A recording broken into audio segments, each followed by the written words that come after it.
बिस्मिल्लाहिर्रहमानिर्रहीम। अस्सलाम वालेकुम। यूट्यूब चैनल पर तारिक मतीन आपको खुशामदीद कहता है। सबसे पहले आपसे दरख्वास्त कि अगर आप चाहें तो चैनल को सब्सक्राइब करें ताकि वो चीज़ें जो मैं चाहता हूँ आप तक पहुँचें वो आप तक पहुँच सकें। हैरान कुन था कल साबिक़ वज़ीर आज़म मियाँ नवाज़ शरीफ साहब ने जिस तरह की ज़बान इस्तेमाल की और उन्होंने अफ़वाज पाकिस्तान पर हमले किए और जिस तरह से हमले किए नाम लेकर, और फिर उसके बाद उन्होंने एजेंसियों की बात की और अपनी तमाम तर नाकामियों की ज़िम्मेदारी जो है वो उन्होंने अफ़वाज पाकिस्तान पर डाल दी। लेकिन उससे ज़्यादा हैरान कुन था जब इस APC के बाद मैंने आपको बताया था 3 चीज़ें निकली इसमें से। एक इनकी करारदाद, एक इनका 6 निकात का एक्शन प्लान और एक इनका अलायंस। तो जो इनकी करारदाद थी, उस करारदाद में भी तमाम की तमाम करारदाद फ़ौज के ख़िलाफ़ थी। उसकी लैंग्वेज बता रही थी मुदाखलत का मुतालबा नहीं, इंतखाबात में नहीं, और फिर उसके बाद हुकूमत की सरपरस्ती की बातें, ये तमाम चीज़ें जो थीं वो मुसलसल मौजूद थीं।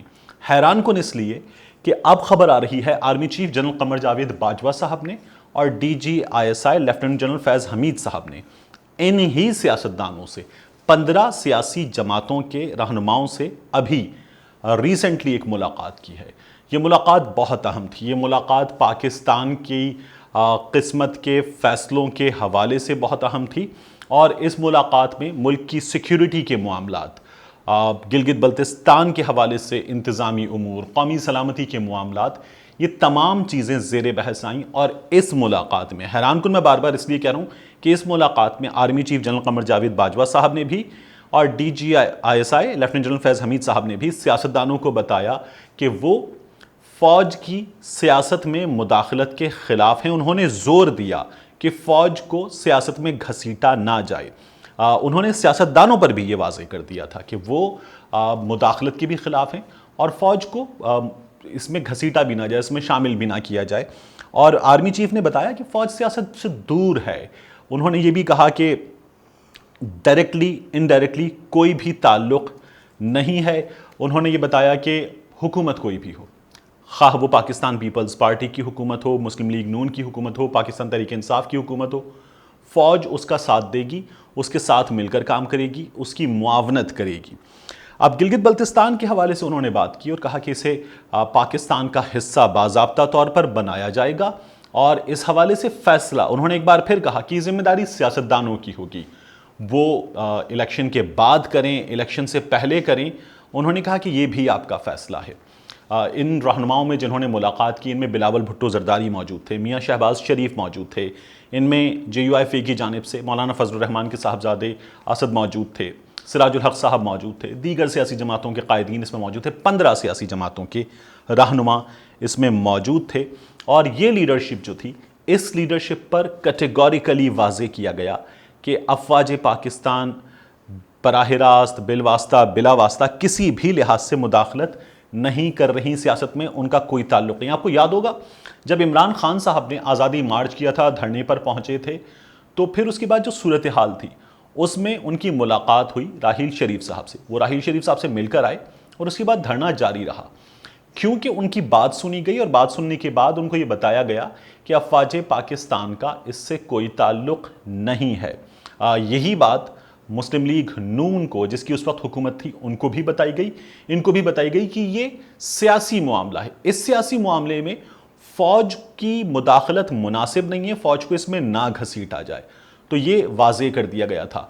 अफ़वाज पाकिस्तान की कोशिश होती है कि सियासी मामलात से ख़ुद को हमेशा दूर रखा जाए, ये अब की बार भी वाज़े किया गया है। हाँ, जो सिक्योरिटी के मामलात हैं उनमें पाक फ़ौज जो है वो हिस्सा लेती है, उसका ओनस लेती है, उसकी ओनरशिप लेती है और उन्हें अंजाम देती है। आर्मी चीफ ने ये अल्फाज कहे हैं कि कोई शौक़ नहीं सियासी मामलात में टांग अड़ाने का। उन्होंने सियासतदानों से कहा, आप जानें, आपके मामलात जानें, खाह ये मामलात आपकी इलेक्शन रिफॉर्म्स के मामलात हों, किस तरह से आपको अगले इलेक्शन कराने हैं, उनमें आपको फ़ौज की मुदाखलत चाहिए या नहीं चाहिए, उनको किस अंदाज में अंजाम दिया जाए, आपके नज़दीक उसकी शफाफियत क्या होगी, ये आपका मामला है।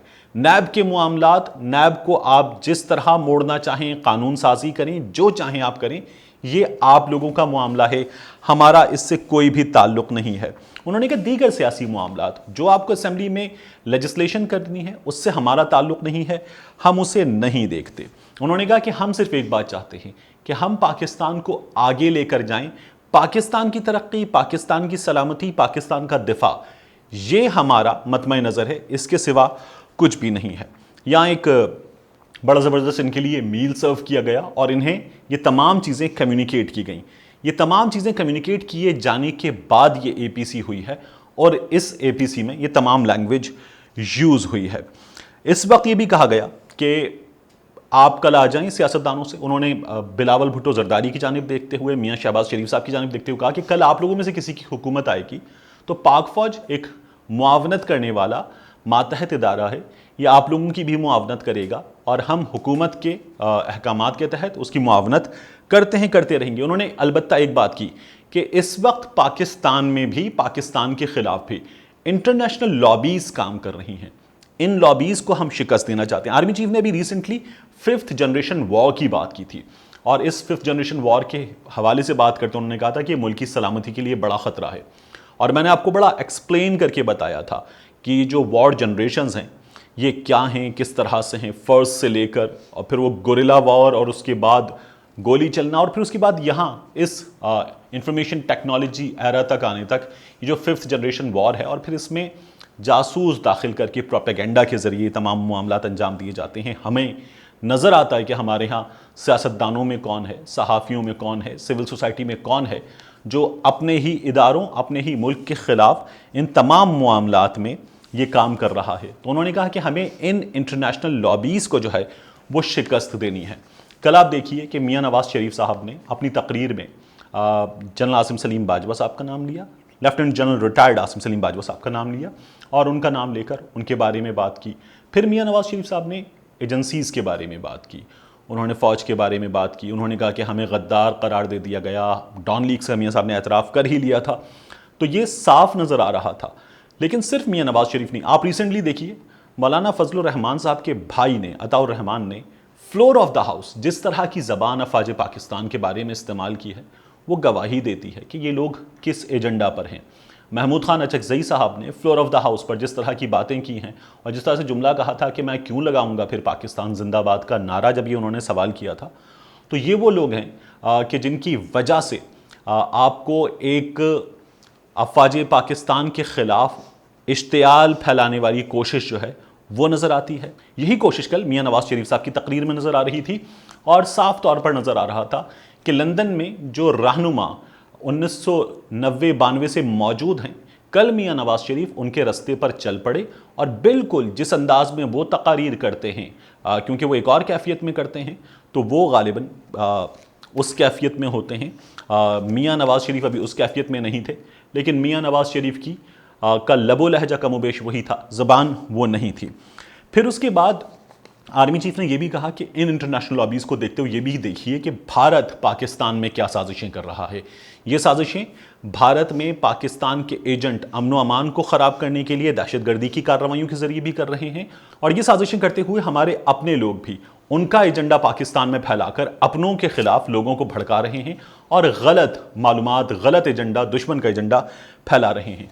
आर्मी चीफ ने कहा कि पाक फ़ौज का हर सिपाही हर किस्म की साजिश से लड़ने के लिए मुसलसल खड़ा रहेगा और ये सिलसिला ख़त्म नहीं होगा।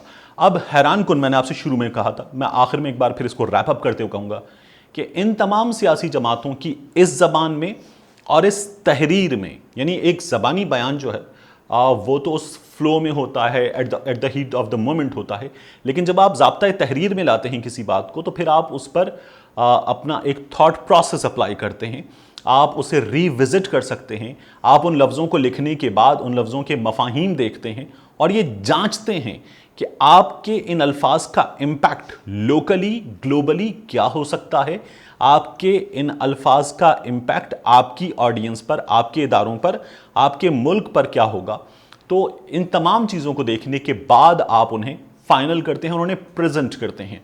इन्होंने जो लैंग्वेज प्रेजेंट की है वो लैंग्वेज हर शख्स ये कहता हुआ नज़र आया कि बराह रास्त अफवाज पाकिस्तान के इस्टेब्लिशमेंट के ख़िलाफ़ है और बहुत सख्त है और ये अनकॉल्ड फॉर है, ये नहीं होना चाहिए था। बहरहाल ये हुआ है, लेकिन इससे पहले ही आर्मी चीफ ने इन लोगों पर यह वाजे कर दिया था कि हम मुदाखलत नहीं करते और हमें इससे दूर रखा जाए बराए मेहरबानी।